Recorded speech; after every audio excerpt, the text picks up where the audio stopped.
শেখ হাসিনা, আসাদুজ্জামান খান কামাল এবং চৌধুরী আবদুল্লাহ আল মামুনের বিরুদ্ধে মানবতা বিরোধী অপরাধের মামলায় যে সাক্ষ্য গ্রহণ চলছে তার তৃতীয় দিনের মতো তদন্তকারী কর্মকর্তা তার জবানবন্দি প্রদান করছেন। আমরা তার জবানবন্দির শেষ পর্যায়ে এসে পৌঁছেছি। উনি আজকে তার বক্তব্য প্রদানের পর পরবর্তী তদন্তে যে সমস্ত এভিডেন্স কালেকশন করেছেন তার মধ্যে দুটো ডকুমেন্ট, একটা হচ্ছে বিবিসির একটা প্রামাণ্যচিত্র, আর একটা হচ্ছে আল জাজিরার একটা প্রামাণ্যচিত্র, সেই সাথে সাবেক স্বরাষ্ট্রমন্ত্রীর একটা প্রেস ব্রিফিং। এই তিনটির ভিডিও চিত্র অনারেবল ট্রাইব্যুনালের সামনে উপস্থাপন করেছেন, যা অনারেবল ট্রাইব্যুনালের অনুমোদন ক্রমে সারা দেশে বিটিভি সম্প্রচার করেছে।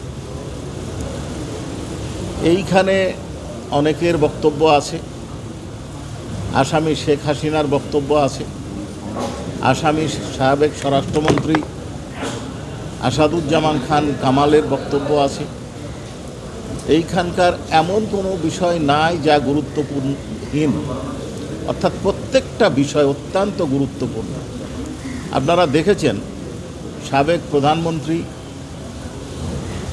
কোনো এক স্থানে বক্তৃতা দিতে গিয়ে বলেছেন যে তিনি মানবাধিকার রক্ষায় সচেষ্ট, মানবাধিকার সনদে উনি স্বাক্ষর করেছেন।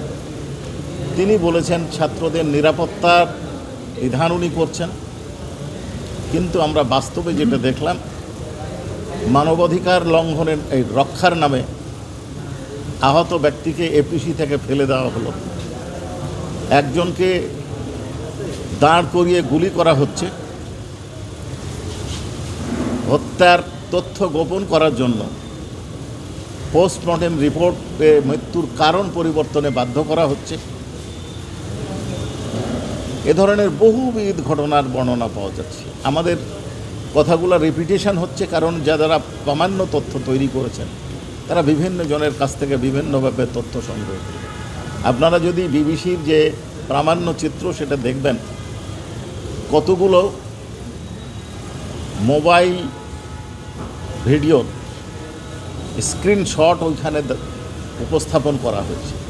তাতে আমি গুনতে পারিনি, এখন আপনারা গুনেছেন কি না, শত শত মোবাইলের স্ক্রিনশট কম্পাইল করে, লিঙ্ক সংগ্রহ করে, সাক্ষ্যদের সাক্ষ্য সংগ্রহ করে, ভুক্তভোগীদের বক্তব্য সংগ্রহ করে ওনারা এই প্রতিবেদনটা তৈরি করেছেন।